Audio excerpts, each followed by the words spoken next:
So a typical challenge that we hear all the time is customer portals. Where do I do my customer portal? A lot of organizations extend their CRM. And while that can work for a lot of use cases, sometimes it's just not good enough. You can't get the functionality you need, you can't get it to integrate to all the systems underneath, and it's a big headache. I'll tell you a story of one of our customers. They've been trying to do this for 2 years. They're a financial services organization and they grew by acquisition. So they've got all sorts of different products that they offer.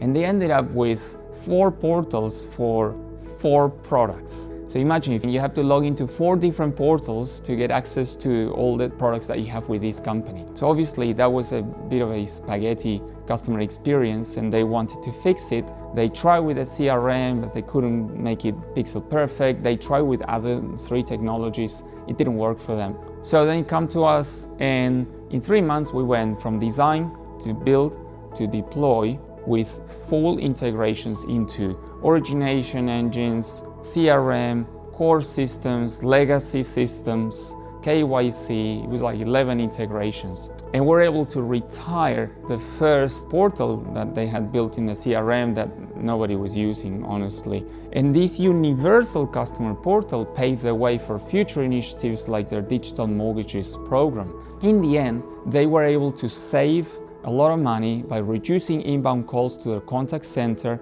and providing this digital service to customers. Their NPS scores increased significantly. So now you know, you don't need to be a Big 4 bank in order to afford a world-class digital customer experience.